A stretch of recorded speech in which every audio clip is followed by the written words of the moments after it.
भगवान की जय। माऊली ज्ञानेश्वर महाराज की जय। जगद्गुरु तुकाराम महाराज की जय। सब संतान की जय। सांगा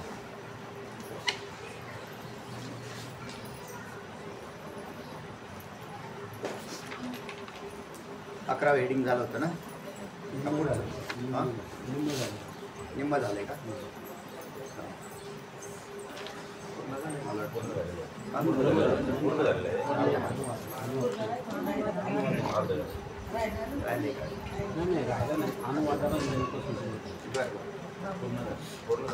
चैतन्य सांग ऐका नाही केला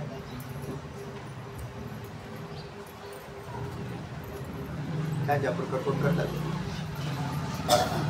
सांग येत आहे सांगा का तुम्ही पहिल्यांदा आता झालं होतं ना ते पूर्व पक्षाने शंका केली होती की तीन दोषात म्हणजे 3 दोषांना अभ्यास घडतो असं त्यांनी सांगितलं. अध्यासाचे 2 भाग झाले, कार्याध्यास आणि कारणाध्यास. त्या कार्याध्यासाचा असंभव असा जो विषय पहिल्यांदा आला तर तो असंभव सिद्ध करताना पूर्व पक्षाने 2 मुद्दे मांडले. कोणते? सत्यवस्तू ज्ञानजन्य संस्कार अध्यासाला कारण आहे आणि दुसरी गोष्ट माहिती सांगितली 3 दोष अध्यासाला कारण आहे. आता विषय कोणता सांगताय तुम्ही? 3 दोष अध्यासाला कारण आहेत असं म्हटलं होता तो ना. ते म्हणतात कारणच नाही. चला विषय सांग. त्यांनी जी शंका घेतली की 3 दोष आहेत, मग समाधानामध्ये ते सांगतात की हे 3 दोष कारण नाहीये. त्याचं कारण त्यांनी सांगितलं होतं की जसं घट तयार करायला सगळं सामुग्री लागते, त्याला बनवणारा लागतो, दंडचक्र सगळ्या गोष्टी लागतात. त्या 2 प्रकार आहेत कारण समुदायामध्ये, एक उपादान कारण आणि निमित्त कारण. निमित्त कारणातही जड निमित्त कारण आणि चेतन निमित्त कारण असे त्याचे प्रकार आहेत. हा विषय हळूहळू येईल तुम्हाला. उपादान कारण म्हणजे ज्याचा कार्यामध्ये सहभाग असून त्याच्याशिवाय कार्य राहतच नाही, त्याला त्या कार्याचं उपादान कारण म्हणतात. आणि निमित्त कारण त्याच्यातही चेतनता असावी लागते. कोणतंही कार्य उत्पन्न व्हायचं असेल तर चेतन करता असावा लागतो. जसं हे जगत निर्माण करायचं म्हटलं, जगत तर स्थूलमानाने पाहिल्यावर जड पदार्थ दिसतात. हे कसं काय निर्माण होईल? याचा कोणी निर्माता असला पाहिजे, त्याला चेतन निर्माता असं म्हटलं. मग तोच ईश्वर. ईश्वर कसा आहे? जड का चेतन? तर माया विशिष्ट परमात्मा याला चेतनच म्हणायचं. त्याच्यात जड उपाधी आली. जसे तुम्ही सुद्धा चेतन का जड? तर चेतन, मूळचे चेतन, पण जड उपाधी धारण केली, शरीर रूपी उपाधी धारण केली. एरवी शरीर हालत नाही, चालत नाही. पण काम करायचं असेल तर चैतन्य काम करत नाही. चैतन्याच्या प्रकाशाने काम घडतं आणि शरीर काम करतं. पुतळा जो आहे कर्माचा तो शरीर. असं जगत निर्मितीमध्ये सुद्धा तसाच ईश्वर आहे. म्हणजे देव कसा आहे? तर तो चेतन आणि माया विशिष्ट असल्याने तो सर्वज्ञ, सर्वशक्तिमान, स्वतंत्र, म्हणजे कार्य करण्यामध्ये स्वतंत्र असा तयार झाला. तर यामध्ये आपल्याला हे लक्षात यायला पाहिजे. आपला विषय काय चाललेला आहे आता? काय म्हणते तुम्ही? अध्यास घडायला दोष त्रय कारण आहेत ते म्हणतात. त्याच्या नाही कारण समुदाय असा विषय निघाला. कारणापासून कार्य निमित्त कारण आणि उपादान कारण आणि निमित्त कारण हे त्याच्यामध्ये सांगू लागतात. ते जर नसेल तर कार्य उत्पन्न होत नाही. सांगा पुढे. त्याच्यानंतर त्यांचं म्हणणं आहे की दोष नसताना अभ्यास घडतो. आता दोष नसताना अभ्यास. मत कोणाचं?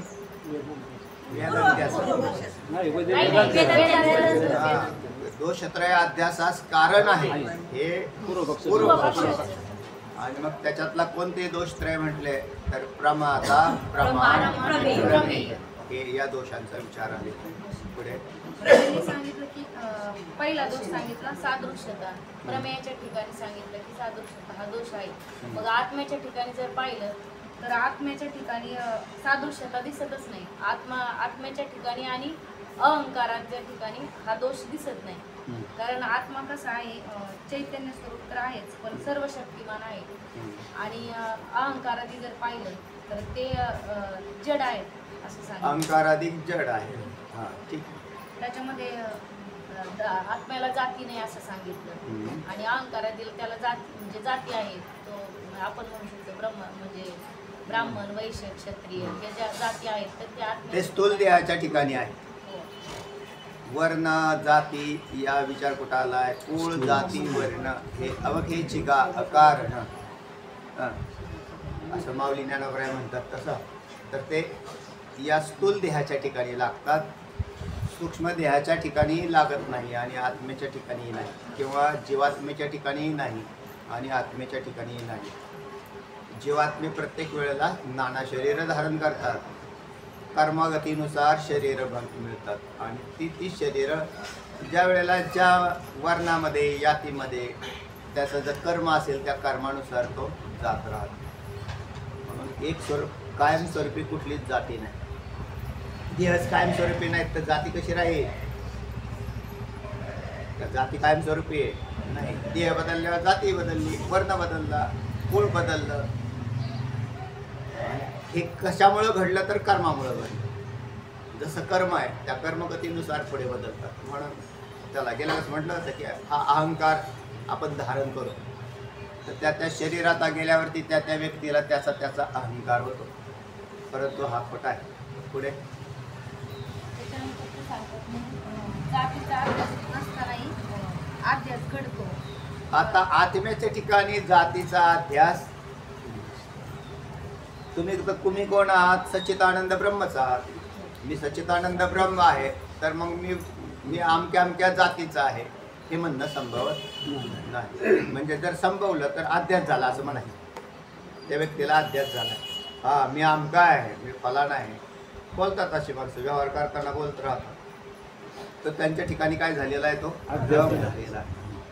त्यांचं म्हणणं आहे की हे विरुद्ध धर्म असताना सुद्धा आत्म्याच्या ठिकाणी अध्यास घडतो. म्हणजे समान धर्म नाही, आत्म्याच्या ठिकाणी कोणताही धर्म नाही तरी सुद्धा, आणि जीव हा प्रत्यक्ष परमात्माच आहे, आत्माच आहे, तरी सुद्धा तो स्वतः अहंकार धारण करतो की मी अमका आहे. दुसरं सांगितलं त्यांनी, दुसरं सांगितलं डोळ्याच्या ठिकाणी कावीळ शुभ्र नाही का, म्हणजे कावीळ झाली तरच. एकंदरीत असे मुद्दे स्पष्ट केले. प्रमाता दोषा वाचून अध्यास घडतो, प्रमाण दोषा वाचून अध्यास घडतो आणि प्रमेय दोषा वाचून अध्यास घडतो. तर त्याच्या ठिकाणी प्रमातृ दोषाचा विषय दिलेला होता मागं, होऊन गेला का? येणार आहे की लोभ भयादी प्रमाता. तर त्याच्या प्रमात्याच्या ठिकाणी लोभ भयादी पाहिजे. प्रमाता म्हणजे अंतःकरण विशिष्ट जे चैतन्य, ज्याला प्रमाता म्हणतात. त्याच्या ठिकाणी लोभ भयादी दोष पाहिजे. लोभ भयादी दोष आहे तर लोभ असल्यावरच अध्यास घडतो किंवा भय असल्यावर अध्यास घडतो असं नाही. उलट हे लोभ आणि भयादी अध्यास म्हणजे झाल्याच्या नंतर उत्पन्न होतात, ज्ञानानंतर उत्पन्न होतात असं म्हटलं होतं. म्हणून हे संभवनीयच नाही. म्हणून हे अध्यासाला कारण नाही. लोभ भयादी अध्यासाला कारण नाही. सादृश्यता दोष हाही अध्यासाला कारण नाही. आणि याचं चांगलं उदाहरण दिलं होतं आकाशाचं दिलेलं आहे की नीलतेचा जो भ्रम होतो आकाशाच्या ठिकाणी, तर सगळ्यांचे डोळे खराब झाले का? सगळ्यांच्या डोळ्यात दोष आहे का? नाही. तर सगळ्यांना आकाश कसं दिसतं? ते तर निरूप आहे, त्याच्या ठिकाणी रूप नाही, ते निळं का दिसतं? तर म्हणजे याचा अर्थच असा की निरूप आकाशाच्या ठिकाणी नीलतेचा अध्यास रूपा वाचून म्हणजे सादृश्य दोष नाही सांगता येत. प्रमाण दोष नाही सांगता येत. प्रमाताही दोष नाही सांगता येत, कारण सगळ्यांचे डोळे खराब नाही. आणि प्रमाण दोष, प्रमाता दोष, प्रमात्याचाही दोष नाही.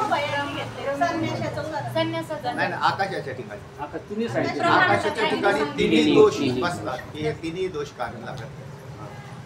त्याच्याशिवाय अध्यास घडून येतो. पुढे एवढं म्हणजे सगळा सारांश तुम्ही सगळा सारांश झाला. वाचा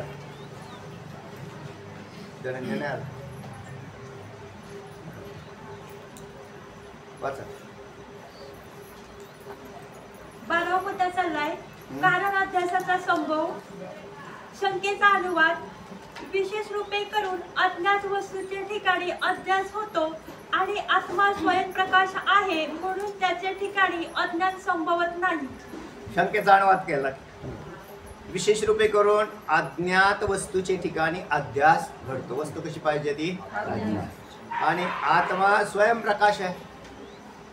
पूर्वपक्ष म्हटला होता आत्मा कसा आहे? अज्ञात म्हणजे ज्ञात नसणं, ना माहीत नसणं, ज्ञान नसणं, या पदाचा अर्थ आहे अज्ञात. आत्मा स्वयंप्रकाशित आहे. आत्मा माहित नाही असं होईल का कोणाला? आत्मा माहीतच नाही म्हणले कोणाला असं होईल का? कारण आत्मा कसं सांगितलं शास्त्राने? स्वयंप्रकाश. स्वयंप्रकाशाचा अर्थ तो स्वतःच आत्मा ज्ञान स्वरूप आहे. ज्ञान ससंवेद्य आहे. माऊली म्हणतात तसं. मग ससंवेद्य तसा सूर्य कसा आहे? स्वयंप्रकाशित आहे. सूर्य प्रकाशित आहे, स्वयंप्रकाशित आहे. सूर्याच्या कोणत्या भागावर अंधार राहतो? सूर्याच्या कोणत्याच भागावर अंधार राहत नाही. मग आत्मा कसा आहे? स्वयंप्रकाशित आहे. तर स्वयंप्रकाशित आत्म्याच्या ठिकाणी कोणत्या ठिकाणी अज्ञान राहत? संभवतच नाही. मग पूर्वपक्ष सांगतो तो बरोबर आहे का नाही?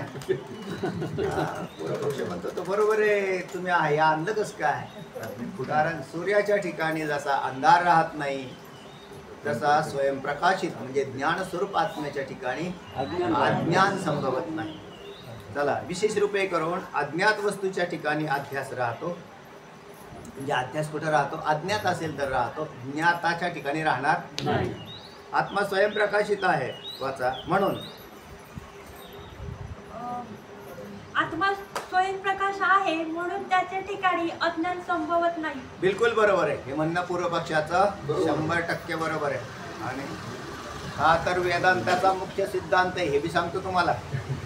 फक्त तो आता घ्यायचा नाही एवढाच विषय. त्याचं कारण आहे त्याच्यात जे आहे. आणि दुसरा भाग असा आहे, मूळ सिद्धांत आहे अजातवादाचा. आणि त्याच्यात स्वयंप्रकाशित चैतन्याच्या ठिकाणी जगताचा अत्यंत अभाव आहे हे सांगितलेलं. जगत झालंच नाही. न झाला प्रपंच आहे परब्रह्म अहम सोहम ब्रह्म हा कळले. केवळ परमात्म्याची अनुभूती, केवळ परमात्माच सगळीकडे व्यापलेला आहे असं शास्त्र म्हणतं. पण हा अनुभव तर मुक्त पुरुषांचा झाला. तुमच्या आमच्यासारख्यांनी काय करायचं? ते म्हणजे आमचा तर अनुभव महाराज, तिकडे आमचा सगळा प्रपंच दिसतोय सगळं काय, तुम्ही इकडे आले की तुम्ही म्हणता अयम प्रपंचो मिथ्या. पण मिथ्या असं तुम्हाला वाटतो का? नाही. याचाच अर्थ इथे कुठेतरी अज्ञान मानावं लागतं. आणि ही काय उत्तर आहे. तर तेव्हा मूळ सिद्धांत तर बरोबर आहे की आत्मस्वरूपाच्या ठिकाणी अज्ञान संभवत नाही. कारण तमाचा म्हणजे अंधकाराचा आणि प्रकाशाचा परस्पर विरोध आहे. बरोबर आहे. प्रकाशाच्या विरोधात अंधार. त्याचं दुसरं नाव तम. तम म्हणजे अंधार. आणि अंधार आणि प्रकाश यांच्यात जसा परस्परात विरोध आहे तसा ज्ञान आणि अज्ञान यांच्यात परस्परात विरोध आहे. ज्ञान म्हणजे स्वयंप्रकाश आत्म्याचं ज्ञान. आणि त्याच्या ठिकाणी अज्ञान म्हणजे न कळणं जे जीवाच्या ठिकाणी आलं. यांच्यात परस्परात विरोध आहे. ठीक आहे. जसा स्वच्छ प्रकाशात रज्जूच्या ठिकाणी सर्पाध्यास होत नाही तसा स्वयंप्रकाश रूप आत्म्याच्या ठिकाणी बंधाचा अध्यास बिलकुल संभवत नाही. स्वयंप्रकाशित तसा स्वच्छ प्रकाशात रज्जूच्या ठिकाणी साप भेटला असं होत नाही. साप दिसला असं होत नाही. कधी? स्वच्छ प्रकाश. मग तिथं जर मंद प्रकाश झाला तर संभवनीय आहे. अंधारामुळं काय झालं? त्याचं रज्जूचं स्पष्ट ज्ञान नाही झालं. आणि स्पष्ट ज्ञान नाही झाल्याने काहीतरी आहे. इदम पहिल्यांदा इदंता भासली आणि त्या इदन ते स्मृती ज्ञान मिसळलं. पूर्वी अनुभवाच्या वाकडा तिकडा पाहिजे तो पदार्थ होता आणि तो होता सर्प. म्हणून तो रज्जूच्या ठिकाणी काय भासला? सर्प भासला. म्हणजे अशा प्रकाराने ते ज्ञान झालेलं दिसतं. म्हणजे भ्रांती, पूर्वीचा अनुभव जो आहे स्मृती अंशामधली सर्पाची भ्रांती दिसते तिथे. तर असा संगती अशी लागते त्यात. म्हणून तिथे कुठेतरी अंधार संभवतं, पण स्वच्छ स्वयंप्रकाश आत्म्याच्या ठिकाणी अंधकार संभवत नाही. हे म्हणणं बरोबर आहे का चुकीचं आहे? एकदम बरोबर आहे. आत्मा स्वसंवेद्याचा आहे, स्वयंप्रकाशितच आहे. ओम नमोजी आद्या वेद प्रतिपाद्या जय जय स्वसंवेद्या आत्मरूपा. माऊली ज्ञानोबरांनी पहिल्याच ओळीत टाकून दिलं, आत्मा हा स्वयंप्रकाश रूपा आहे, काहीच अडचण नाही. पण मग आता आम्ही तुम्हाला संगती लावून सांगू समाधानात. चला, हा पूर्व पक्षाचा अनुवाद झाला. समाधान सांगितले की ही शंका बरोबर नाही. आता पहिल्यांदा खंडन. काय खंडन झालं? ही शंका. म्हणजे नेहमी बोलताना असंच बोलायचं असतं. तुम्हाला एखाद्या वादी प्रतिवाद्याची मतं काय बोलले जातात ना, त्यावेळेला पहिलं वाक्य मुख्य असतं. पहिलं वाक्यच तुमचं जर टळमळीत असेल तर कोर्टामध्ये तुमचे केस म्हणजे तुम्हाला माघार घ्यावी लागेल.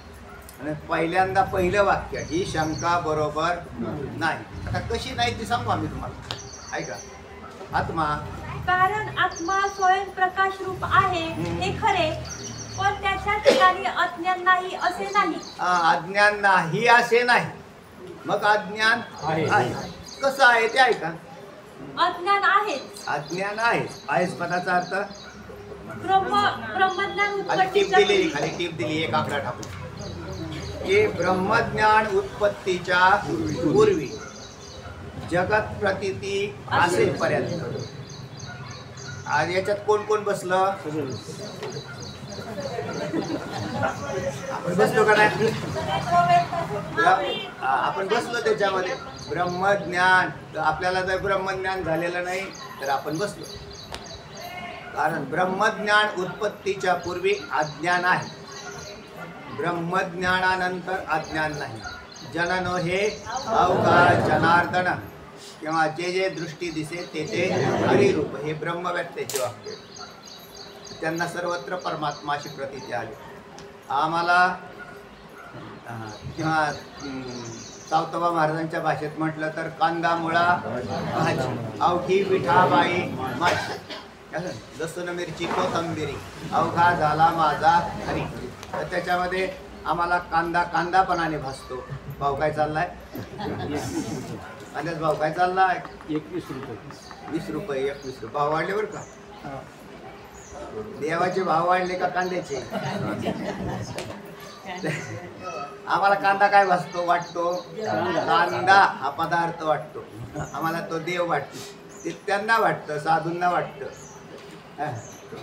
लसूण मिरची कोथंबिरी ते त्याच्यावर ह्याची तर नजर आहे. म्हणजे माळव काढा आणि माळव विकायला न्या.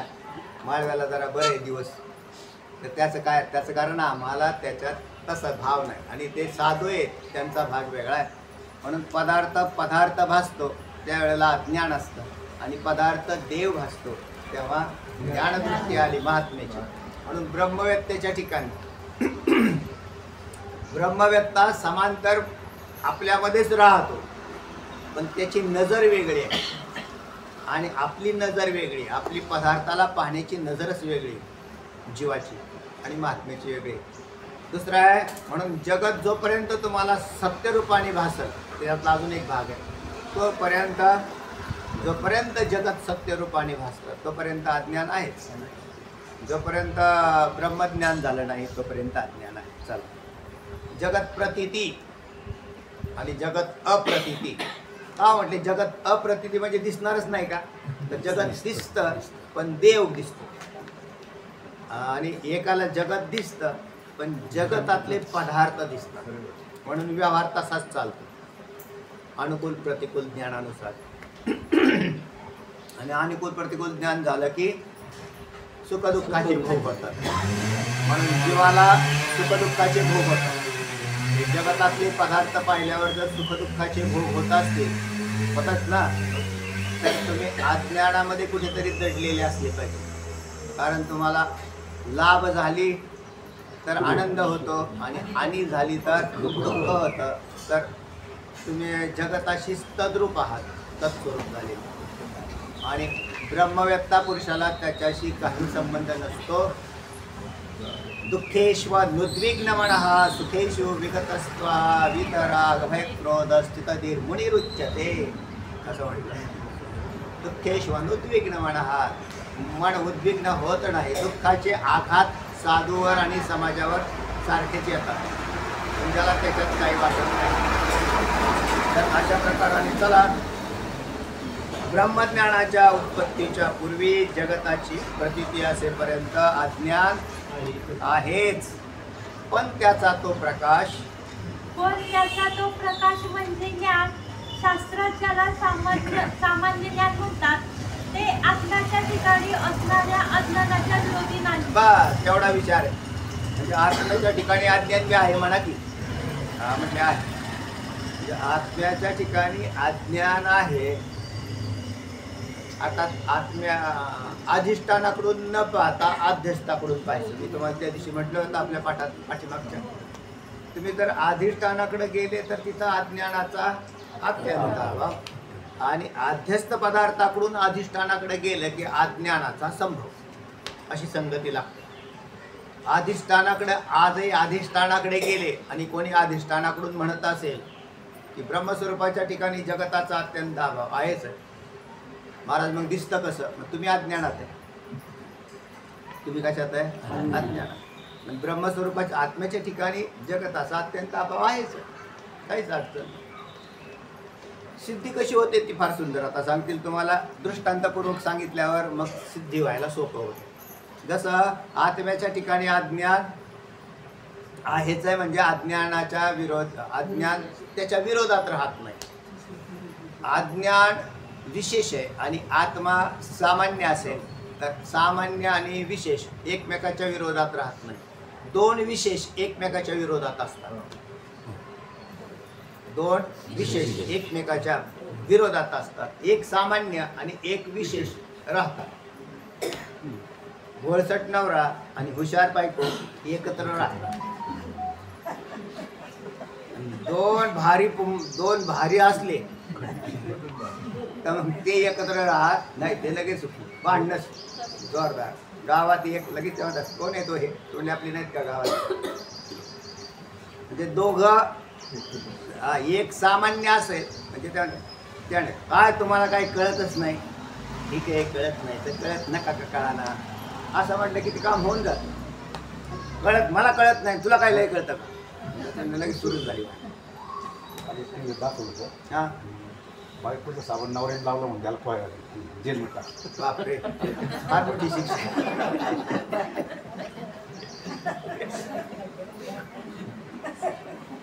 लोक काय करतील काय, कारण अज्ञानातले व्यवहार आहेत सारे. अज्ञानी माणसं काही बी करू शकतात. म्हणून एक सामान्य आणि आपल्या भाषेत सरळ एक थोडा गरीब आहे बा, आणि ती एक लय चॅप्टर आहे.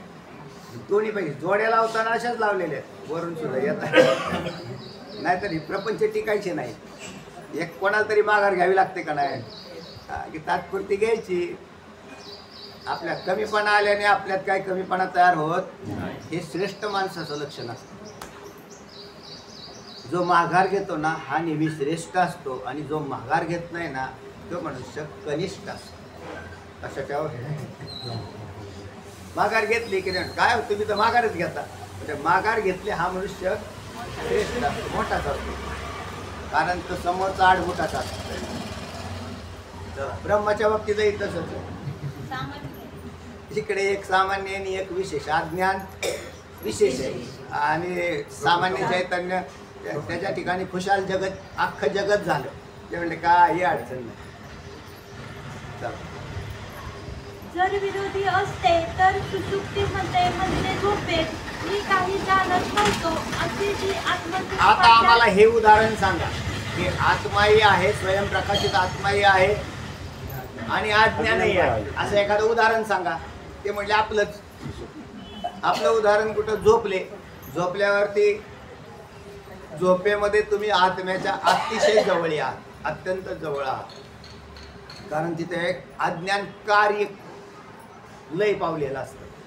अज्ञान कार्य आहे सूक्ष्म देह आणि स्थूल देह. त्याला काय म्हणतात? अज्ञान कार्य.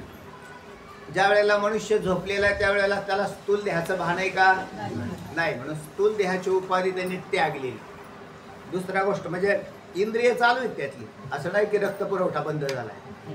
हे पहा किती विशेषता आहे. पहा ना, आपोआप सगळं शरीर सगळं व्यवस्थित चालतं. आपल्या शरीरावर कंट्रोल आहे का?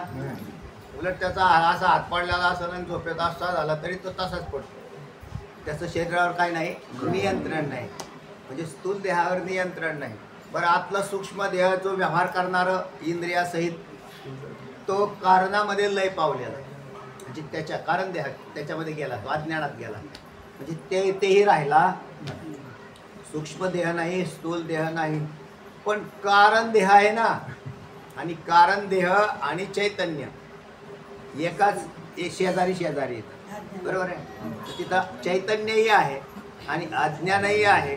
दोन्ही बी आहेत. हे संभव. चैतन्यही आहे आणि अज्ञानही आहे. कसं काय आहे? एक सामान्य आहे आणि एक विशेष आहे. चला, सुषुप्तीमध्ये म्हणजे झोपेत मी काही जाणत नव्हतो अशी जी आत्मस्वरूप. आता त्याची प्रतीती सांगा की असं असं घडलं की अज्ञान बी आहे आणि चैतन्यही आहे. असं आहे तिथं. हे आम्हाला कसं काय कळालं? तर तुम्ही ज्या वेळेला जागे झाले त्यावेळेला तुम्हाला विचारलं की काय, एखादा मनुष्य जर चांगला थकलेला असेल काम करून आणि झोपला ना तर त्याला तर काहीच कळत नाही. आणि मग तो एकदा पूर्ण अगदी झोप वगैरे झाली, शिथिल झालं शरीर की मग तो उठल्यावर बस म्हटले बा 2-3 दिवस झोपच नव्हती बरं का आपल्याला, पण रात्री अशी झोप लागली ना 10 तासांनीच उठलो होता. बरं म्हटले, मग कसा झोपला होता तुम्ही? आनंदात सुखात झोपलो होतं. पण सुखात झोपलं होतं, पण मग त्या सुखाचं स्वरूप सांगा आम्हाला की ते सुख कसं होतं? ते म्हणले मी काही जाणत नव्हतो. म्हणजे मी सुखात होतो हे जाणतो, पण त्या सुखाला मी जाणत नव्हतो. म्हणजेच अज्ञान त्या ठिकाणी. म्हणजे विशेष चैतन्य जाणलं नाही. सुख जाणलं हे सामान्य. त्याचे सुख हे कोणाचं स्वरूप आहे? आत्मा. सुखाला मी सुखात होतो हे सामान्य ज्ञान आणि मी काही जाणत नव्हतो हे अज्ञानाचं ज्ञान. हे दोन्हीही ज्ञान, चैतन्याचं ज्ञान आणि अज्ञानाचं ज्ञान आपण कथन करतो. याच्यावरून आपल्या ठिकाणी चैतन्यही आहे आणि अज्ञानही आहे. हे दोन्ही गोष्टी संभवनी झाल्या.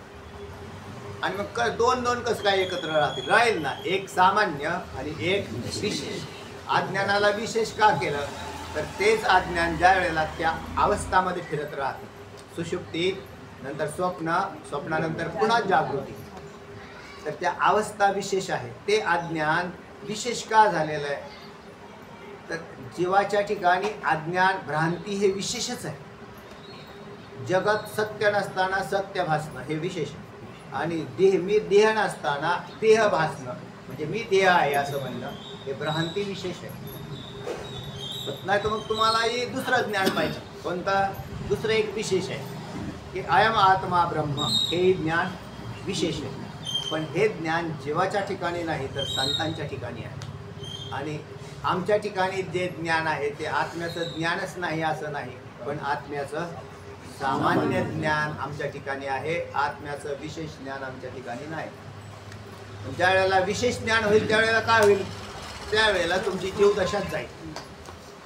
कारण विशेष ज्ञान एकदा झालं की तो पुन्हा एकदा अज्ञानाचा नाश करतं. विशेष ज्ञान म्हणजे अपरोक्ष, दृढ अपरोक्ष ज्ञान दृढ अपरोक्ष भ्रांतीचा नाश करतं. मग अशी म्हटल्याप्रमाणे दोन विशेष एकत्र आले की भांडणं झाली समजायची. तसं दृढ अपरोक्ष ज्ञान तयार झालं की त्या भ्रांतीचा त्याने नाश केलाच म्हणून समजावं. आणि मग त्याच्यानंतर भ्रांती ही जीवनात एकदाच जाते. म्हणजे ब्रह्मज्ञानाने सूक्ष्म देहाचा बाध एकदाच होतो. गंज पेटवली तरी एकदाच पेटते, पेटली नाही तर चांगलीच दिसते. एकच काडी काम करते. एका गंजेमध्ये 1000 पेंड्या होत्या है ना. एक पेंडी पेटवायला एक काडी लागते. 1000 पेंड्या पेटवाय किती काड्या लागतील? एकच लागतील. पांडे काकांना चांगलं कळालं. म्हणजे अज्ञान घालवायला किती लागेल?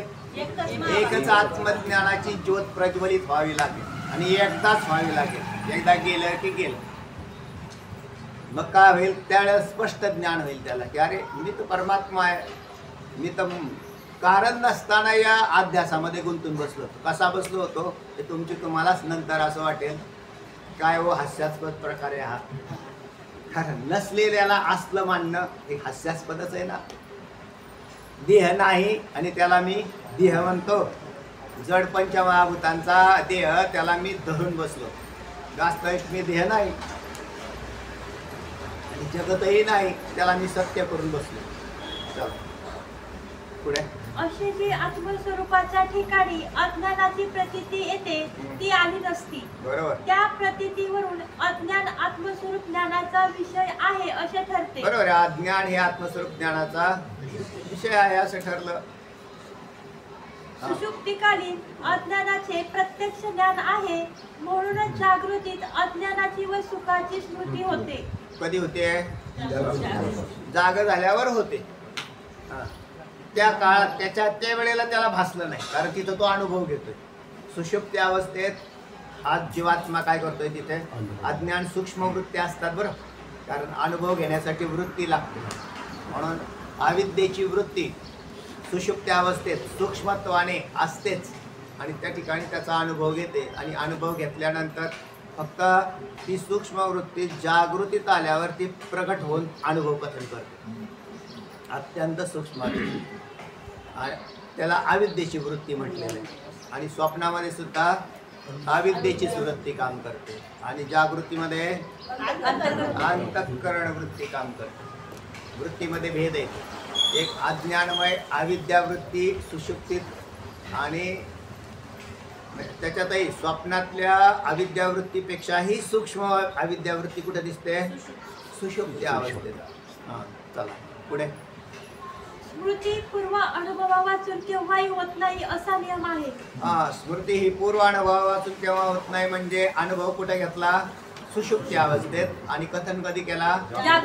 जागृतीत कथन करतो मनुष्य. मी सुखात झोपलो होतो आणि मी काही जाणत नव्हतो.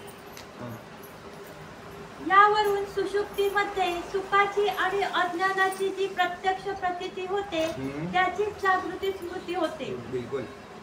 जागृतीत सुखाचे आणि अज्ञानाचे प्रत्यक्ष ज्ञान नाही. तिथलं प्रत्यक्ष नाही. मग त्याचा काय आहे? तुम्हाला अनुभवाची स्मृती आहे. जागृतीत प्रत्यक्ष नाही. जागृतीत ज्ञानाची जसं आहे ना, स्वप्नामध्ये प्रत्यक्ष होतं का नाही? स्वप्नातले पदार्थ स्वप्नात कसे येतात आणि जागृतीत प्रत्यक्ष नाही.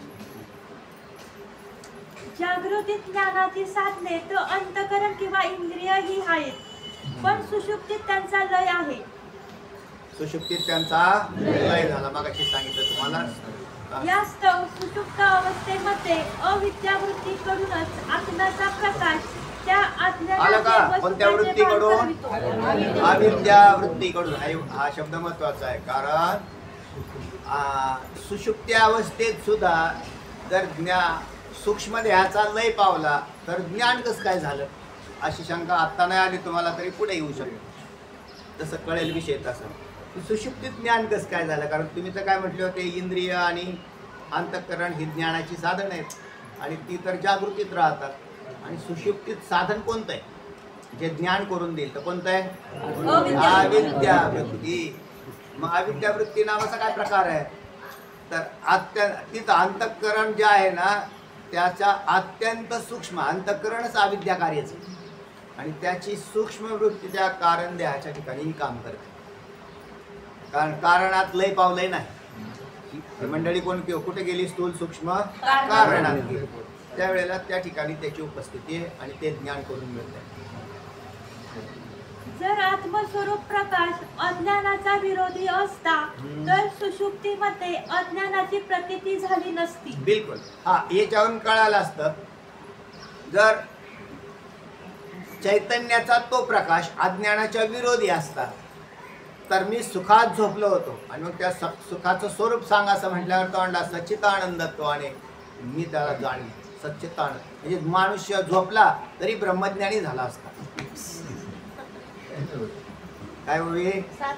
साचाची पुढती विरा तरी न येता स्वप्न जागरा तरी ब्रह्मभाव साचोकारा म्हणून येतात. आम्ही त्यालाच म्हटलं असतं. माऊली ज्ञानोबा म्हणतात आम्ही त्यालाच ब्रह्मभाव असं म्हटलं असतं जर आम्हाला कधी, कारण ज्याने जाणला म्हणजे ज्याने सुषुप्तीमध्ये परमात्म्याला जाणलं असं जर ठरलंच असतं तर जीव दशाच गेली असते आणि मग तो पुन्हा जागृतीत कशाला आला असता, किंवा आला असता तरी मुक्तच म्हणून आला असता. म्हणजे मनुष्य झोपला की मुक्त होतो असं झालं असतं तर मला वाटतं जगत चालू राहिलं, कुठलंच जगत चालू राहिलं नसतं. म्हणजे याचाच अर्थ असा की मनुष्य झोपतो त्यावेळेला तिथं अविद्या वृत्तीही राहते आणि चैतन्याचा प्रकाशही राहतो. हे दोन्ही एकत्र राहतात. हे सिद्ध झालं. पूर्वपक्ष काय म्हणला होता, स्वयंप्रकाश आत्म्याच्या ठिकाणी अज्ञान राहणं संभवत नाही. आमचं म्हणणं बरोबर आहे. तुझ्या म्हणण्याला आमचं 100% दुजोर आहे, याच्यात काही शंका नाही. पण हे अधिष्ठानाकडून पाहिल्यावर आणि ज्या वेळेला आध्यस्थाकडून पाहतो त्यावेळेला संभवनीय आहे असं लक्षात येऊन जातं. म्हणजे ज्या वेळेला जीवपणाकडून आपण पाहायला लागतो त्यावेळेला अज्ञान संभवनीय आहे आणि अज्ञान आहे म्हणूनच जीवपणा आहे. आता आम्ही तो नित्य मानलेला नाही. जोपर्यंत तुम्ही ब्रह्मज्ञान निर्माण करणार नाही, उत्पन्न करणार नाही, तोपर्यंत अज्ञान आहे आणि अज्ञान आहे तर जीवपणा आहे. ब्रह्मज्ञानाची उत्पत्ती झाल्याने काय झालं, अज्ञानाच्या विरोधी कोण आहे, ज्ञान, म्हणजेच आत्मज्ञान. त्याचा नाश करत आहे आणि तो मनुष्य पुन्हा त्याचा नाशाने कशाचा नाश होतो तर संचितातल्या कर्माच्या साठ्याचा नाश होतो. ज्ञानाग्नी सर्व कर्माणी भस्मसात कुरुते तथा यतय धांसी समिद्ध अग्नेत भस्मसात कुरुते अर्जुन. ज्ञानाग्नी सर्व कर्माणी भस्मसात कुरुते तथा. ज्ञानरूपी अग्नी प्रगट झाला की नाश कोणाचा झाला, म्हणजे कशाचा, संचित कर्माचा. कारण जीवाची जीवदशा घालवायची ना, मग जीवाची जीवदशाला कारणीभूत तुमचं आता प्रारब्ध. म्हणजे शास्त्राने असं म्हटलं ब्रह्मज्ञान हे प्रारब्ध कर्माच्या विरोधात नाही. ब्रह्मज्ञान हे समजा एखाद्या व्यक्तीच्या ठिकाणी प्रारब्धजन्य स्थितीमध्ये अनेक जन्म सगळे भोगून झालेत आणि अजून पुढचे 4-5 मानवी शरीर शिल्लक आहे.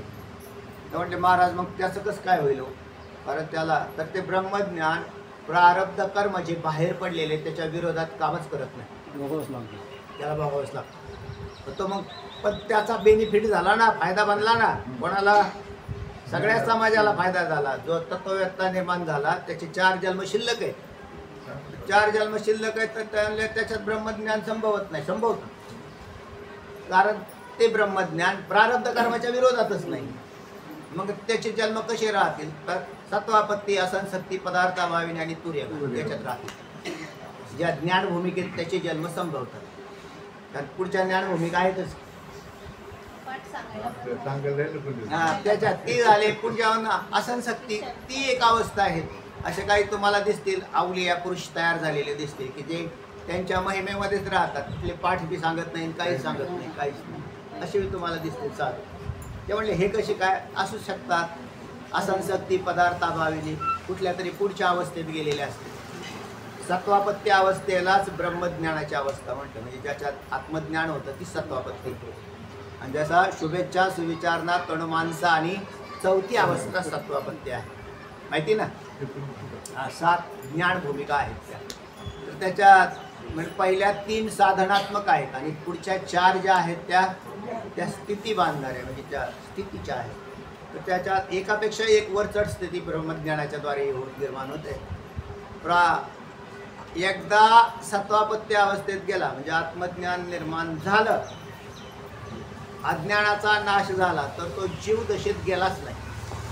मग जीवदशेत गेला नाही तर मग प्रारब्ध कर्म अडथळा असल्या कारणाने तेवढे भोगायचे. तर ते भोगता नाही तिथं काहीच अडचण नाही. कारण तिथे काय मुक्त पुरुषाला हे दुःख नावाचा काही कुठला भाग भासतच नाही, काही कारणच नाही त्याचं. ते निवृत्त झालेलं असतं आणि ब्रह्मज्ञानाने संचित असं कोठार जाळलेलं असतं. त्याच्यामुळे तेवढे जन्म झाले की म्हणजे तो अगोदरच मुक्त असतो. तेवढ्या तात्पुरत्या जन्मांचा अडथळा बनतो. चला, आणि त्या व्यक्तीला प्रारब्ध कर्म लागत नाही. आपलं हे क्रियमान कर्म लागत नाही. म्हणजे जे आपण जे चालू करतो ना जीवनातलं, समजा त्या व्यक्तीचे 4 जन्म शिल्लक आहेत, 4 जन्म शिल्लक आहेत, तर महाराज त्याच्याकडून कर्म घडेल, लागणारच नाही.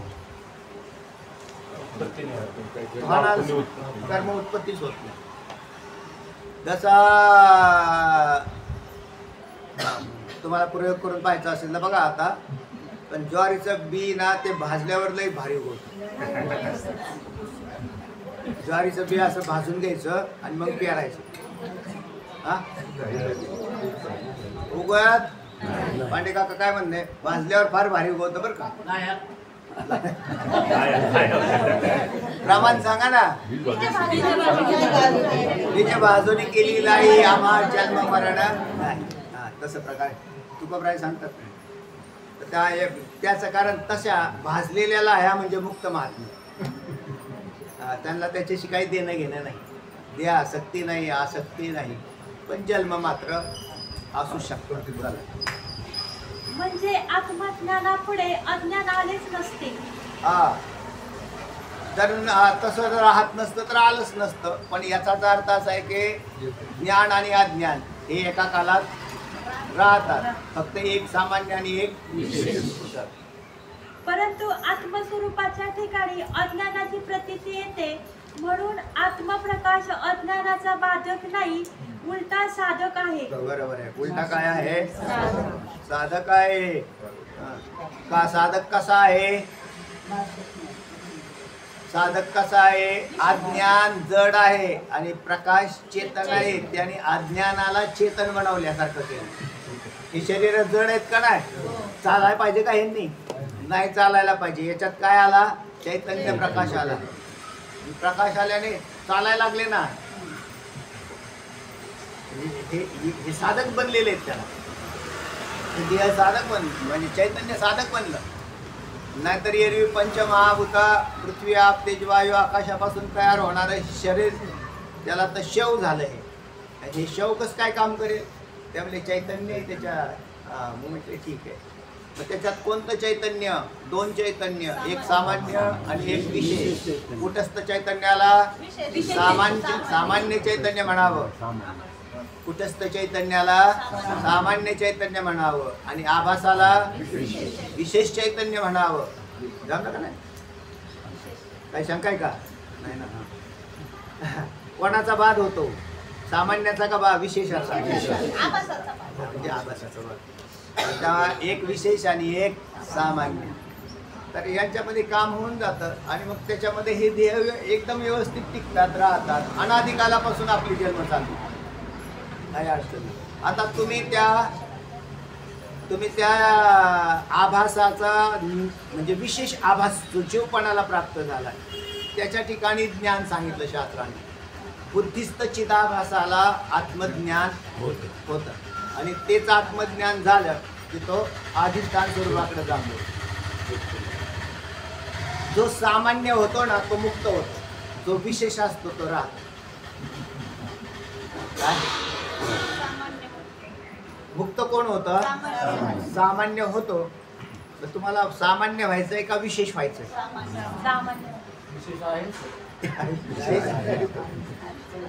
विशेष आहेच. विशेष झालेलो आहे आपण. जीवपणा हा विशेषच आहे तसा. आणि याच्यामध्ये येऊन परत असा आहे म्हण, सामान्य होणं म्हणजे परमार्थ, विशेष होणं हा जीवपणाचं लक्षण. याच अभिप्रायाने सामान्य चैतन्य अज्ञानाचे विरोधी नाही. बिलकुल. विशेष चैतन्य अज्ञानाचे विरोधी आहे. कोणतं चैतन्य अज्ञानाच्या विरोधी आहे? आता विशेष चैतन्य कुठून आणायचं? तर विशेष चैतन्य म्हणजेच ब्रह्मज्ञान. हे ज्या वेळेला तयार होईल त्यावेळेला ते अज्ञानाचा नाश करेल आणि आपल्या सामान्य स्वरूपात निघून जाईल. म्हणजे ब्रह्मज्ञान सुद्धा अज्ञानाचा नाश करून शेष राहत नाही, ते सामान्य स्वरूप होतं. म्हणून मुक्त झालेले पुरुष सगळं काही एवढं सगळं केलं, चिंतन केलं, अध्ययन केलं, अभ्यास केला आणि त्याच्यानंतर सार स्वरूप आत्म्याला जाणून मुक्त होऊन गेले. त्याच्याशी या ज्ञानाचा अहंकार राहत नाही. कोणत्याच ज्ञानाचा अहंकार राहत नाही. अहंकार का राहत नाही? त्याचा उपयोगच संपला ना. त्याचा उपयोग संपलेला असतो. आता जे साधक मंडळी असतात ना ते ज्ञान गोळा करत असतात आणि अहंकार साधकाच्या ठिकाणी तयार होतो. मुक्त पुरुषाच्या ठिकाणी अहंकार केव्हाच नसतो. मुक्ताच्या ठिकाणी नसतो पण साधकाच्या ठिकाणी असतो. साधकाच्या ठिकाणी का झाला तर तो जमा करतोय म्हणून जमा करत असताना अहंकार निर्माण होतो. आणि मुक्ताच्या ठिकाणी का नाही राहिला त्याने त्याला म्हणजे सामान्य स्वरूप करून टाकलेलं असतं. काहीच नाही त्याचा विषय संपला. नाहीतरी पदार्थाचा वापर करण्यासाठीच उपयोग आहे ना. लोकांचा टिकाव आणला कशाला? खड्डा खांदायला. खड्डा खांदून झाल्यावर देऊन टाकला, आपलं काम झालं ना. तसाच अगदी ब्रह्मज्ञानाचा वापर. ब्रह्मज्ञानासाठी खाटाटोप केला, ब्रह्मज्ञान निर्माण केलं. काय केलं म्हणले ठेवून द्या ना व्यवस्थित. त्याचं काय काम आहे? अज्ञान नाश पावलं कारण त्याचा उपयोगच नाही परत. पण अज्ञान ब्रह्मज्ञानाशिवाय जातच नाही. उपयोग नाही म्हणाव तर ब्रह्मज्ञानाशिवाय जात नाही. आणि ब्रह्मज्ञान काय बाजारात भेटतं का? म्हणजे त्यासाठी प्रयत्न करावा लागतो आणि प्रयत्न करायला गेला की अहंकार येतो. असं एकमेकाला ज्या वेळेला ते ज्ञान घेतो. म्हणून ज्यांच्याकडून ज्ञान घेतलं ते जर अहंकारी असतील तर तुम्हाला ते ब्रह्मज्ञान म्हणजे हे नाही करणार. अज्ञान नाशापर्यंत घेऊन जायला कठीण त्याच्याकडून. कारण त्यांच्याकडेच अहंकार आहे त्या ज्ञानाचा. मग त्याच्याकडून नाही जमणार. तर म्हणून त्याच्यानंतरही सामान्य स्थितीमध्ये जे कोणी जातील तर ते त्याचे अधिकारी बनतात. आणि विशेष जर बाळगत ब्रह्मज्ञानाला बाळगायचंय का काम करून घ्यायचं? त्याच्याकडून कामाला लावलेले मजूर आहेत त्यांच्याकडून कामच करून घ्यायचं, त्यांचा पोसायचं नाही.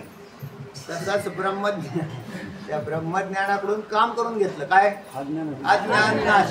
त्यांनी ताण दिलाय ना तेवढंच काम केलं. ते म्हणले मग कुठे गेलं ते ब्रह्मज्ञान? कुठे गेलं का मला माहित नाही. बस तेवढंच काम झालं, विषय संपला. आणि त्याला जर सांभाळलं तर अहंकार. त्याचंच नाव काय? सांभाळणं. याचा अर्थ असे मोठा माणूस असावा, अतिशय साधारण. आता त्या दिवशी ते आमचे दत्ता शेट आले होते इकडे. शिर्डीत 5 हॉटेल आहेत त्यांची. ते टाळ घेऊन गेले आपल्या दिल्लीला. तिथं घास गलीतून जाऊन टाळ घेऊन इकडे आले तर ते आले. ते म्हणले महाराज जे आता त्यांना म्हणलं आता मग घरी जेवायला जाऊ आपल्या. आणि मग घरीच जायचं म्हटलं. आले घरी. मग ती जसं असेल तसं त्याने काय नाही. आपल्याला एखादी भाकरीन भाजी असली म्हणजे काम झालं. हे मोठ्या माणसाचं लक्षण आहे. आणि विशेष माणसाचं हॉटेलात जाऊन खाणं हे लक्षण आहे. त्याच्यात तो असं काय असं खात असतो का मी? त्यांचं जा हॉटेलात. आणि ते आले तरी अतिशय आपली भाकरी भाजी काय असेल वैशिष्ट्यवर काय. श्रेष्ठ पुरुष असतात ना ते सामान्य असतात आणि विशेष दाखवायचा प्रयत्न करतात. तर त्याच्यात कुठेतरी मार खायचा. सर्व व्यापक जे चैतन्य ते सामान्य चैतन्य आणि अंतःकरण वृत्तीत प्रतिबिंबित असलेले जे चैतन्य ते विशेष चैतन्य. विशेष चैतन्य अंतःकरण वृत्तीत प्रतिबिंबित विशेष चैतन्य. आणि विशेष चैतन्य. चला काष्टामध्ये अग्नी असतो हे सर्वांस माहीत आहे. बरोबर. परंतु तो काष्ठस्थित सामान्य अग्नी अंधकाराचा विरोधी नाही. काष्ठस्थित सामान्य अग्नी अंधकाराचा विरोधी नाही. लाकडात अग्नी असतो का? असतोच. लाकडात अग्नी आहे पण तो सामान्य आहे. तर ते म्हणजे कसं काय कळाल तुम्हाला महाराज?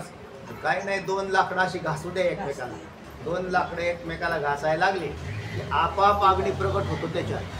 आणि वणवे लागतात. त्या जंगलाला आगी लागतात. कशाने लागला? वणवा लागला म्हटले. ते म्हणजे कोणी काडीला ओढली असेल, कोणी नाही. लाकडाला लाकडं घासून घासून वाऱ्याने आपोआप पेटले. आणि पेटले तर जंगल जाळून टाकलं ते.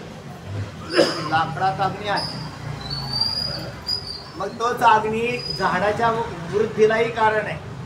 जसं आपल्या पोटात अग्नी आहे का नाही, जठराग्नी म्हणतो आपण. तर जठराग्नी चांगला आहे ना, जठराग्नी आहे म्हणूनच पचनक्रिया वगैरे सगळं व्यवस्थित चालले.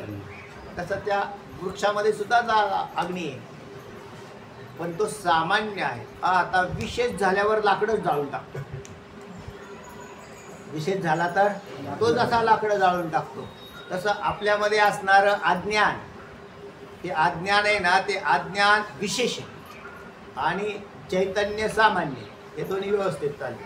आता ज्या वेळेला चैतन्याचं विशेष ज्ञान झालं म्हणजे ब्रह्मज्ञान म्हणतो, की त्याने कोणाला जाळलं, अज्ञानाला जाळलं. अज्ञानाला जाळून ज्ञान सुद्धा विशेष ज्ञानही निघून गेलं, मग खाली कोण राहिलं, सामान्य. तेच चैतन्य स्वरूप सामान्य चैतन्य होऊन राहिलं. आणि तोच घर्षणापासून प्रगट होऊन माऊलींनी असं म्हटलं, कपुराची वाती उजळली गती ठाईच समाप्ती झाली जाईल. साधुबोध झाला तो कोणी आटेला, ठाई समोर आला अनुभव. असा आहे. तसाच प्रकार आहे ज्ञान. सोय बिजळ, तर त्या स्वतःही राहत नाही. कापराला लावलेला अग्नी, अग्नीने कापूर जाळला, बरोबर आहे. अग्नी कुठे गेला, कापूर जाळल्यावर अग्नी कुठे गेला, तोही गेला. हा, ठाई समोर आला अनुभव. तसाच प्रकार आहे. तसं ब्रह्मज्ञान देवले महाराज, ब्रह्मज्ञान मिळवा, ब्रह्मज्ञान मिळवा, त्याच्यासाठी प्रयत्न करा. हो म्हणजे आम्ही एवढे कष्टाने ब्रह्मज्ञान मिळवलेलं आहे, आता आम्ही त्याची संगोपन करून ठेवू. त्या ब्रह्मज्ञानात जोपासना, त्याची म्हणजे त्याची जोपासना नाही, त्याच्याकडून काम करून घ्या. त्याच्याकडून काय काम केलं, अज्ञान नाश. अज्ञान नाश झाल्या की ब्रह्मज्ञानाचं काम संपलं, विषय संपला आणि मग तत्स्वरूप होऊन राहत होतो. आणि तोच घर्षणापासून प्रकट होऊन वातीशी किंवा दुसऱ्या कोणत्याही पदार्थांशी संयुक्त झाला म्हणजे अंधकाराचा विरोधी होतो. झाला का नाही, तोच झाला. काय झाला, अंधकाराचा विरोधी झाला. तद्वत व्यापक चैतन्य अज्ञानाचे विरोधी नाही. तर व्यापक चैतन्य अज्ञानाच्या विरोधी नाही, तर विशेष चैतन्य अज्ञानाच्या विरोधी. ते विशेष चैतन्य वृत्ती ज्ञानाच्या मार्फत तयार केलं जातो होतंय. वृत्ती ज्ञान म्हणजे तत्त्वमसी महावाक्याचा जो उपदेश सद्गुरू देतात, त्याच्यातून हे वृत्ती ज्ञान तिथं तयार करते. का पेटवण्यासाठी जशी काडी लागते गुल, आणि अगदी तसाच प्रकार सद्गुरूंच्या मुखातून बाहेर पडणारं तत्त्वमसी महावाक्य. अहम ब्रह्मास्मी वाणी, एक वेळ पडता काणी, अविद्या निद्रा गेली पळवणी, तत्क्षणी जागिन्नला. नाथ महाराज म्हणतात तसं. म्हणून इथे विशेष चैतन्य जागा. आणि त्याच्यात काय केलंय, हे जर तुम्हाला विषय जर कळायला असेल ना, तर आपापच ती व्यक्ती तत्स्वरूप चिंतन करायला लागते. आणि चिंतने तद्रूपता, आणि निधिध्यासन केल्यानंतर आणि तत्व पदार्थाचं शोधन केल्यानंतर हा अनुभव साधकाला यायला अडचण नाही.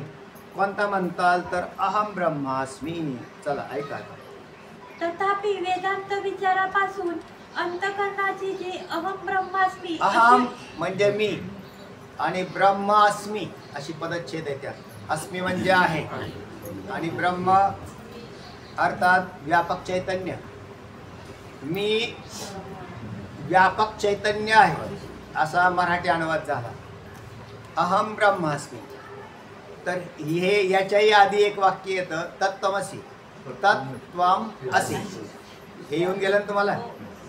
ते सामवेदातलं वाक्य आहे आणि गुरूंचा उपदेश तत्त्वमसी वाक्याने होतो आणि शिष्य अनुभव कथन करतो अहम ब्रह्मास्मी वाक्याने. म्हणून हे दोन्ही वाक्य नाही तर म्हणले मग कुठलीही वापरली चालतील ना, असं नाही. तर सद्गुरूंनी वाक्य वापरला तत्त्वमसी, ते ब्रह्म तो आहे. आणि शिष्याने निधिध्यासन केलं, तत्व पदार्थ शोधन केलं आणि स्वतःला अनुभव घेतला. त्यावेळेला त्याला अनुभव आला अहम ब्रह्मास्मी. हा आपल्या अंतर्वृत्तीमध्ये येणारा आपला अनुभव आहे, कोणाला सांगायची गरज नाही. आता लोकांना सांगत निघतात, इथून निघाले की अहम ब्रह्मास्मी, अहम ब्रह्मास्मी. ते म्हणजे मग कोण आले बो हे गावात आज? ते म्हणजे अहम ब्रह्मास्मी गावात आले. गावात कोण आले? अहम ब्रह्मास्मी. एकदा एका कीर्तनाला एक असाच खेडवळ माणूस होता जरासा, पण थोडासा काय काय ना सज्जन असला पाहिजे. कारण तो कीर्तनाला गेला तर कीर्तन ऐकलं त्यांनी. त्या कीर्तनाला नेमका वेदांती बुवा आला होता. त्या वेदांती बुवाने त्या कीर्तनात हेच सांगितलं, काय की तुम्ही कोण आहात? तर ते लगेच म्हणते, तुम्ही कोण आहात? ते म्हटले ब्रह्मच आहात. म्हणजे तुम्ही कोण आहात? ब्रह्म. सगळ्या तुम्ही कोण आहात? कोणाचा? ब्रह्मच आहे. तुम्ही कोण आहात? ब्रह्म. त्याच्यावर नंबर आला, तुम्ही कोण आहेत? आता सगळीच म्हणतात ब्रह्म, आपलं बी म्हणून टाका ब्रह्म आहे. बरं. आणि मग कीर्तन संपल्यावर गेला घरी. मग घरी गेला तर थंडीचे दिवस, बाराशे काकडा झाला होता. रानातली वस्ती आणि बायकोनी दार लावून झोपलेली होती. आणि ते ह्याने दार वाजवलं. दार वाजवल्याबरोबर तिथे ते म्हणते कोण आहे? म्हणजे ब्रह्म आहे. कोण आहे म्हटलं? ब्रह्म आहे म्हटलं. तर काय? ते म्हटले वा आपला मालक तर नाही दिसत. कारण हे कोण आहे? ब्रह्म आहे. आणि त्याला परत तिने हा आहे केला दरवाजा. ते म्हणजे वाजवला. हा कोण आहे? ब्रह्म आहे. तर ब्रह्म आहे म्हटल्यानंतर ते म्हणजे नाही वा ते त्यावेळेला जुने फोन नव्हते, पण त्याने काय रात्रभर काय नाही केला, दरवाजा काय उघडला. हा बिचारा दारात बसून राहिला. असा जे कुडकुडून बसला होता तसाच बसला. सकाळी दार उघडल्याबरोबर तिथे पाहिलं तर ती तसंच असं धक्का लागल्यावर तसं खाली पडलं. ते म्हटले धनी तुम्ही पार अशी पार कुडकुडून म्हटल्या, रात्रभर कुडकुडलो म्हटले, दारच उघडा ना. ते म्हटले तुम्ही, मी विचारलं होतं तुम्ही कोण आहे? मग मी सांगतो ना ब्रह्मच आहे. शरीराला भाव असेल आणि ब्रह्म म्हणत असेल काय कामाचा? तर आत्मसाक्षात्काराचा भाव आहे बरं. म्हणून म्हटलं ना तर रस्त्याने जाताल ब्रह्म ब्रह्म म्हणतात. ते म्हणतील या महाराजांनी यांच्या डोक्यावर परिणाम केला. चल. तथापि वेदांत विचारापासून अंतःकरणाची जी अहम ब्रह्मास्मी अशी वृत्ती होते, त्या वृत्तीचे ठिकाणी स्थित जे विशेष चैतन्य एक आत्म्याला जाणणं तसं पाहिलं तर फार अवघड आहे असं नाही आणि फार सोपं आहे असं. तुम्ही जर अध्ययन केलं आणि चिंतन केलं दररोज जर करत असतात फार अवघड आहे असं नाही. आज तुम्ही आहेतच ना. तुम्हाला काय मारून मुटकून तयार करू राहिलो का? बळजबरी आहे का इथे? काही नाही. मी तर स्वतः फक्त तुम्ही विवेक जागा केला पाहिजे. इतका आंधळे नाही राहायला पाहिजे की देहाचा भाव. देह काय? पंचभूताचा देह हा कळालाच पाहिजे.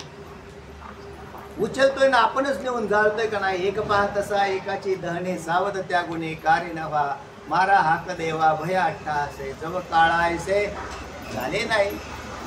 आपण उचलतोय नेऊन जातो म्हणजे याचा अर्थ देह मी नाही. पण देहातला कुठे गेला असं आपण जर पाहिलं तर अनेक प्रवचनं तुम्ही ऐकली, कीर्तन ऐकली. एक लक्षात आलं की त्या देहातला माणूस कुठेतरी जातो. कुठे जातो तर कर्मगतीने जातो हेही कळालं. ते कर्मगतीचा नाश कशाने होतो तर म्हटले ब्रह्मज्ञान. कारण कर्माचा नाश करायला दुसरी यंत्रणा अस्तित्वात नाही. कर्माचा नाश कर्माने होत नाही. झाला असता तर मागच झाला असता आणि आपोआप होत नाही. आपोआप झाला असता तर झोपेत झाला असता. मग असे सांगितलं तुम्हाला, आपोआपच झाला असता, झोपेत झाला असता. कर्म करून झाला नसताना आपण दोनच काम करतो. एक तर झोपतो आणि कर्म करतो. आपलं काय चाललंय? दिवसभर कर्म करतो आणि रात्री या दोन्ही गोष्टी मोक्ष देणार. आता म्हणजे काय करायला पाहिजे? म्हणजे तुम्हाला जर जागे झाले तुम्ही तर कळाल. म्हटलं मग असं करायला पाहिजे. याचा उपाययोजना काय? मग उपाययोजना शास्त्राकडे गेलं की कळाल की आत्मज्ञान जागं करावं लागेल. ते कसं करावं लागेल? तर आत्तापर्यंत तुम्ही इतकी सगळं ऐकलं त्याच्यावरून लक्षात येतं की त्याच्याशिवाय दुसरा काय पर्याय नाही. तेव्हा अहम ब्रह्मास्मी अशा प्रकारची जी वृत्ती होते त्या वृत्तीमध्ये स्थित असणारं जे विशेष चैतन्य ते काय करतं? अज्ञानाचा नाश करतं आणि मोक्ष देतंय. म्हणजे कर्माचा नाश होला. पण त्या चैतन्य पण त्या कर्माचा नाश झाला, संचित असल्या कर्माचा नाश झाला, बरोबर आहे का? आणि प्रारब्धाचा नाही नाश. कर्माचा तिसरा गट आहे क्रिया, त्याचा नाश नाही झाला, घडलं नाही, हे लक्षात आलं पाहिजे. मुक्त पुरुषाला कर्म घडत नाही, मग त्याच्यात निषिद्ध अथवा विहित या कुठल्याही कर्माचा लेप लागला नाही. विहित कर्म त्याला घडलं ज्याच्यात पुण्याची अपेक्षा आहे. सकाम किंवा निष्काम पुण्य अपेक्षा आहे तर त्याला विहित कर्माचा भोग पडला. मुक्त पुरुषाला दोन्ही नाही. ब्रह्मरूपाची कर्मे ब्रह्मरूप विरहित संकल्प होती जाते, तर त्याच्या अशा प्रकारचा आहे. तर मुक्त पुरुषाकडून निश्चित कर्म शक्यता कमीच आहे घडायची, कारण तो चाललेला आहे त्या दिशेने, चित्तशुद्धी झालेलीच आहे. हा त्याला कृतोपास्ती उपासक असं म्हणतात. आणि अकृतोपास्ती उपासक जे आहेत ना, कृतोपास्ती उपासक आहेत ज्यांच्या चित्तशुद्ध्या झालेल्या असतात. असा एक ब्रह्मव्यक्त आहे ज्याचं चित्तशुद्ध झालं नाही आणि ब्रह्मज्ञान झालं, असाही एक उपासक आहे. म्हणजे असाही एक पुरुष आहे त्याच्यात, त्याला अकृतोपास्ती उपासक असं म्हणतात. कृतोपास्ती म्हणजे उपासना सिद्ध असलेला, तर त्याच्याकडून निषिद्ध कर्माचरण होत नाही. आणि ज्याच्याकडून उपासना सिद्ध नाही त्याच्याकडून निषिद्ध कर्माचरणाचा संभव आहे, पण त्याला त्याच्या तो महिमेमध्ये गेलेला असतो. अंदाने मी ह्याला एक उदाहरण द्यायचे. एका महात्मा पुरुषाने एका स्त्रीचा हात धरला आणि मग तिने ती कंप्लेंट केली राजाकडे. कोणाकडे? राजाकडे. ऐका बरं, परत उदाहरण नाही सांगत मी. तर आता त्याने त्या राजाकडे कंप्लेंट केल्यावरती राजाने त्या महात्म्याला अटक केली. अटक केल्यावरती ते आणलं. ते म्हटले त्याच्या सैनिकांनी ते अटक करून आणलं, कारण साधारण माणसाकडून अशा प्रकारचं कर्म घडलं तर त्याला शिक्षा कमी, आणि विशेष व्यक्तीकडून हे कर्म घडलं तर त्याला विशेष शिक्षा द्यायला पाहिजे, असा नियम आहे. बरं, त्या मांडव्य ऋषींचं उदाहरण येत आहे. मांडव्य ऋषींच्या आश्रमामध्ये चोरट्यांनी सोनं आणून टाकलं, बरोबर का? पुराणात काय असलं सांगत मला, त्यांचं पुराण जरा चांगलं. त्याच्या आश्रमात आणून टाकलं तर त्याला सुळावर चढवलं. ते म्हणले चोराने चोरी केल्यावर सुळावर चढवतात का? नाही, साधूने चोरी केली तर सुळावर चढवावं असा नियम. कारण त्याने साधू लोकांना काय सांगतात, चोऱ्या करू नका. आणि त्यांनी चोरी केली तर त्याला काय करायला पाहिजे, त्याला डबल शिक्षा असं. चला, आणि मग या ठिकाणी काय झालं ते असं. पण ते म्हणले मग राजा आहे ना तो जनक राजासारखा होता. राजा असावा तर खरोखर अशी असावी, म्हणजे ज्याला ज्ञानी आहे काही काय. त्याने त्या साधू पुरुषाची तो स्वतः गेला आणि एका त्या साधू पुरुष आहे ना तो असा त्या कोठडीत टाकलेला होता. त्याला तो साधूच होता. आणि मग असं कसं काय झालं तर होऊ शकतं कसं ना. त्यांनी पहा, आणि मग त्यांनी ते राजाने काय दिलं, विष्ठा ताटात ठेवली आणि जेवण करायला दिलं. त्याला ते जेवलेला नव्हता, त्याने खायला काय आहे का आहे. राजाने स्वतः ती विष्ठा ताटातली घेऊन गेली आणि त्या माणसाने ती खाल्ली. कोणी? ते म्हटले यांना सोडून द्या.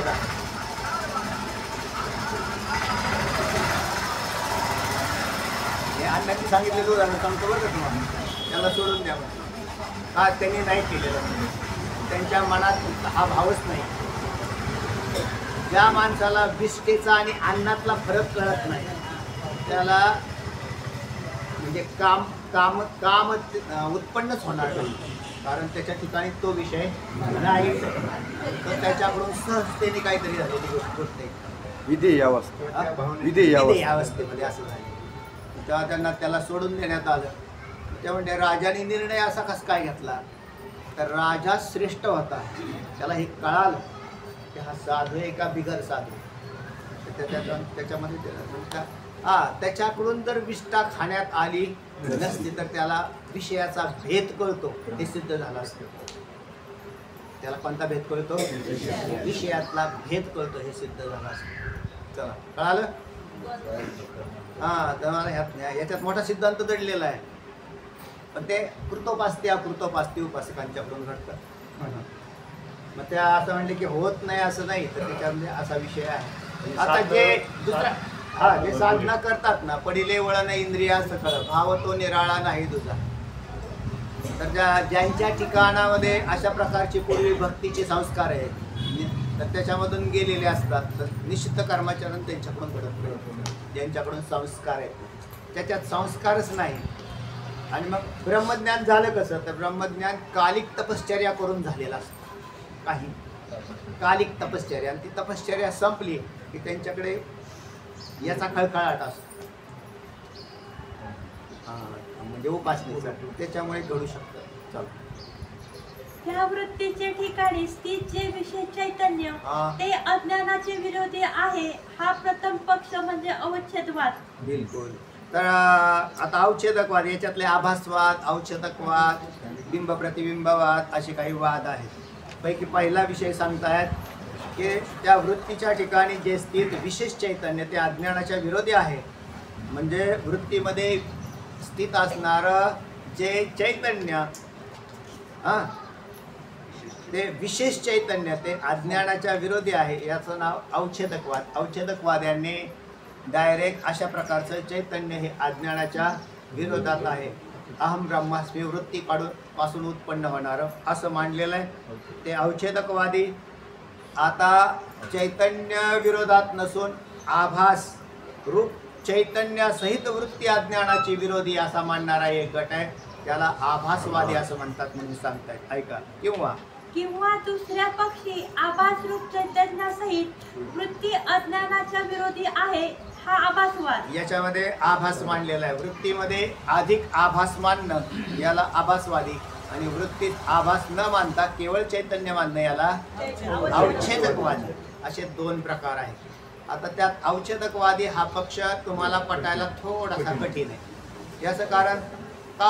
तेच चैतन्य तुम्ही कधी अज्ञानाच्या विरोधी सांगता, आणि तेच चैतन्य तुम्ही कधी पोषकही सांगता. असं कसं काय घडेल? मग आम्ही तुम्हाला संगती लावून सांगितली की ज्या वृत्तीमध्ये असणाऱ्या आभासात ज्ञानाची उत्पत्ती झाली. हा म्हटले मग बरोबर आहे, कारण कुठेतरी ज्ञान उत्पन्न व्हायला पाहिजे ना. ते हे ज्ञान झालं कोणाच्या ठिकाणी? तर त्या आभास म्हणजे बुद्धिस्त चिदाभास याच्या ठिकाणी तत्वज्ञान मांडलं तर संगती छान लागते. म्हणून आभासवाद्यांचा पक्ष जो विद्यारण्य स्वामींनी प्रतिपादन केलेला आहे तो चांगला आहे. म्हणजे आभासासहित चैतन्य आणि नुसतं चैतन्य, चैतन्य अज्ञानाच्या विरोधी आहे. बोलण्यात काय दोष आला का? विशेष चैतन्य अज्ञानाच्या विरोधी आहे. चैतन्य अज्ञानाच्या विरोधी आहे. चैतन्य अज्ञानाच्या विरोधी नाही, विशेष चैतन्य अज्ञानाच्या विरोधी. तिथं अवच्छेदकवाद आला. आभासासहित अंतःकरणाची वृत्ती अज्ञान विरोधी आहे. ठीक आहे, इथे आभासवादाचं मत घेतलेलं आहे. चला, आभासवादाचा अर्थ कळाला पण आभास कळाला. जसं आता आपण इथे बसलेलो आहे, यात आपण किती लाईटी लावलेल्या आहेत? बल्ब लावलेत का काही इथे? नाही. बरं, सूर्य आहे का? सूर्य आहे का आत्ता इथे? नाही. पण सूर्याचा प्रकाश आहे. आपल्या इथे काय आहे? डायरेक्ट नाही तर इनडायरेक्ट, तोच कोणी आभास. तसा चैतन्याच्या ठिकाणी असणारं ज्ञानरूपी प्रकाश तोच कोणी सामान्य, म्हणजे तोच कोणी ज्या वेळेला वृत्तीमध्ये प्रकाशित झालं तोच काय आहे? आभास आहे. त्याचे दोन भाग झाले. जसा सूर्य जर आता सूर्यच नाही आहे, तर सूर्य जरी वरती आला आणि डायरेक्ट जरी त्याच्यामध्ये काय झालं, डायरेक्ट जरी बाहेर भिंतीवर प्रकाश पडला तरी काय होईल? तो त्याला डायरेक्ट प्रकाश म्हणतात, त्याला आभास म्हणत नाही. कशाचा? सूर्याचा भिंतीवर पडलेला जो प्रकाश तो डायरेक्ट झाला. आता आभास कसा झाला?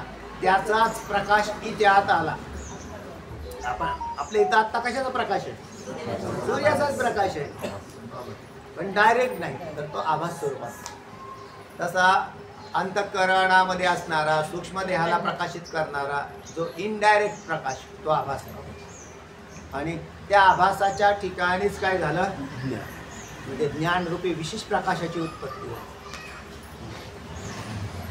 अर्थात प्रथम पक्षात अज्ञानाशाचा हेतू चैतन्य असून त्यास वृत्ती सहाय्य आहे. मग पहिल्या पक्षात अज्ञान नाशाचा हेतू कोण झालं? चैतन्य. वृत्ती डायरेक्ट झाली नाही. याला अवच्छेदकवादाची रीती म्हणतात. आता दुसऱ्या पक्षात ही अवच्छेदवादाची रीती आहे. दुसऱ्या पक्षात अज्ञान नाशाचा हेतू वृत्ती आहे आणि तिला चैतन्य सहाय्य आहे. कोणता जबरदस्त पक्ष दिसतोय बरं सांगा? भारी पक्ष कोणता आहे? ज्ञानाच्या विरोधात अज्ञान आहे, बरोबर आहे. ज्ञानाच्या विरोधात अज्ञान आहे का? अज्ञानाच्या विरोधात वृत्ती आहे. दोन भाग दिले ना, दोन्हीकडे अज्ञानच नाश करायचा. एका ठिकाणी अज्ञानाचा नाश चैतन्याच्या ज्ञानाने केला आणि एका ठिकाणी अज्ञानाचा नाश वृत्तीने केला. भेद लक्षात आले का?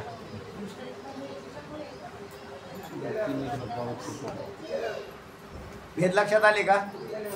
पहिल्या अवच्छेदकवाद्याच्या मतात चैतन्य असून है ना, अज्ञान नाशाचा हेतू चैतन्य असून अज्ञानाच्या विरोधी कोण आहे? चैतन्य. हे म्हणणं पटलं तुम्हाला?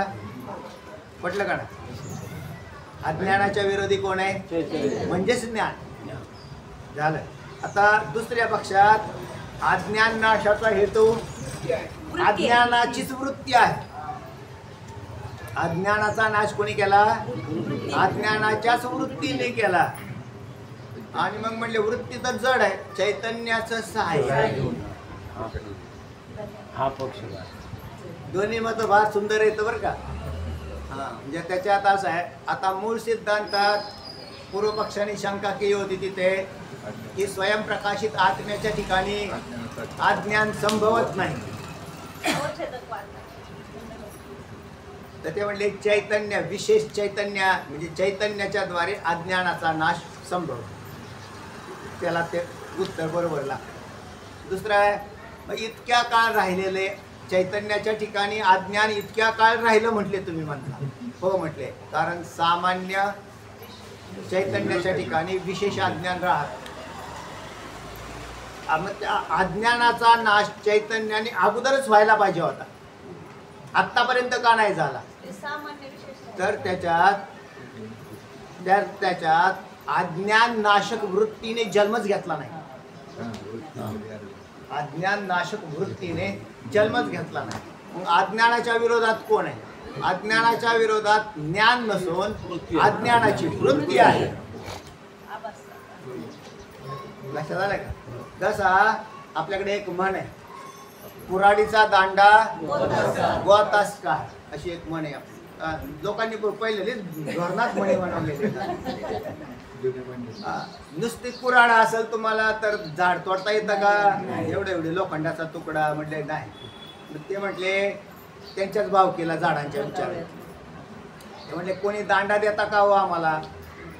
तर त्या झाडांनी सगळ्यांनी ठरवलं या भामट्याला कोणी दांडा देऊ नका, नाहीतर ह्याला जर कोणी दांडा दिला तर सगळ्यांचा नाशाला कारण कोण होईल? आपणच हो. आपल्यातले कोणी फुटू नका. आता फुटू नका म्हणून सांगितलं तरी फुटायचे राहतात का? आणि त्यातलं एक झाड फुटलं. ते म्हटलं जा बाकीच्यानी नाही, मला नको तोडू. नाही ना, तुला नाही तोडत. आणि त्याने त्याला दांडा दिला. त्या कुऱ्हाडीला दांडा बसवला आणि दांडा बसवल्यावर तिथे म्हटला तुझ्याकडेच पाहत पहिल्यांदा. त्या दांड्यामुळे एका दांड्यामुळे सगळ्या झाडांचा काय झाला? अगदी तसाच प्रकारे अहम ब्रह्मास्मी नावक एकच वृत्ती तयार झाली. त्या वृत्तीने पूर्ण अज्ञानाचा नाश करून टाकला. कारण अज्ञानाच्या विरोधात हे ज्ञान नसून अज्ञानाचीच वृत्ती आहे. अज्ञान कोण नाश करेल? अज्ञानच करेल. पण विशेष अज्ञान हे जे अहम ब्रह्मास्मी ही जी वृत्ती आहे हिने या अज्ञानाचा नाश केला. अशा प्रकारे अज्ञान नाशाची संगती लागते. कारण चैतन्य असंग आहे आणि त्या ठिकाणी अज्ञानाचा अत्यंत अभाव आहे. वेदांतांनी सगळ्या बाजूने पटवून दिलेलं आहे, त्याची काही काळजी नाही. कुठूनच सुटा त्या कारण एकदा शास्त्र तुम्हाला अवलोकन झालं की तुम्हाला संगती कळेल. आणि याच्यात काय लागलेली सारी सर्व अंशाने संगती लागते. तर तेव्हा आता मला वाटतं बस झालं की औषधकवादाची रीती व दुसऱ्या पक्षात अज्ञान नाशाचा हेतू वृत्ती आहे, तिला चैतन्याचं सहाय्य आहे.